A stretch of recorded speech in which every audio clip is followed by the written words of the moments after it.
the Heart of the Word. Reflections by Father Joseph Mary, SCTJM, on the daily readings from the Holy Mass.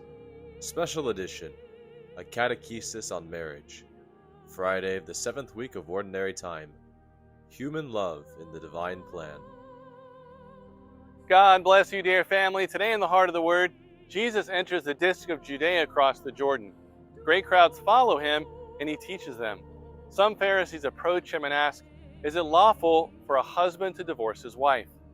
Jesus knew that they were testing him and asked, "What did Moses command you?" The Pharisees replied, "Moses permitted a husband to write a bill of divorce and dismiss her."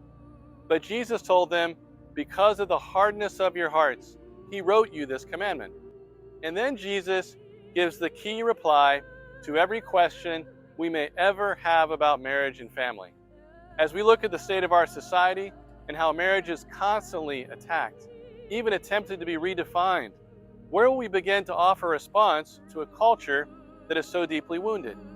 In these next verses, in these words, Jesus offers the response, and it is timeless and it is powerful for every generation, especially for our own.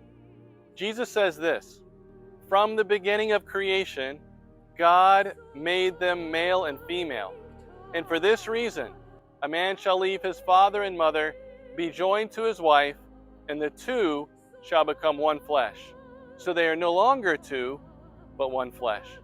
Therefore, what God has joined together, no human being must separate." In this concise response, Jesus makes 4 fundamental points. First, he begins in the beginning. Our conversations about marriage, sexuality, and human love in the divine plan cannot begin on the terms with which the culture presents the question. The response of the church must begin with the original intention of God. Therefore, we must return to the beginning. Then, Jesus draws from Genesis chapter 1, verse 27, and Genesis chapter 2, verse 24. And this is the second point, that God created them male and female. My brothers and sisters, our identity as men and women, masculinity and femininity, reflects the original and unchanging intention of God. Man and woman are created in the image and likeness of God, and their communion as persons reflects the divine, eternal communion of love. Amid all the confusion, wounds, and ideologies, this fundamental truth cannot be erased. Our hearts may be hardened to resist it, but we cannot change it. Jesus tells us elsewhere, we will know the truth, and only the truth will make us free.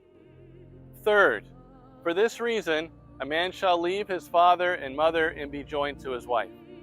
The complementarity of male and female is ordered to their common union, their mutual well-being, to share the project of life together, establishing a stable home enriched by a mutual culture of love, the crowning joy of which is the gift of children.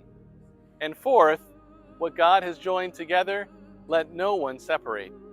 God is the one who joins man and woman together in the holy union of marriage. And upon this truth, Jesus will elevate the natural communion of husband and wife to the order of a sacrament, which is indissoluble. The church and society have no more important effort than to help marriage remain a stable, lifelong union between one man and one woman for their mutual help and for the raising and upbringing of children. Family, which is the fundamental cell of society. As St. John Paul II would write, the future of the church and of the world passes through the family, and marriage is the rock on which the family and civilization are built. Let us listen to these words of Mother Adela. We are called to work arduously to construct the culture of life.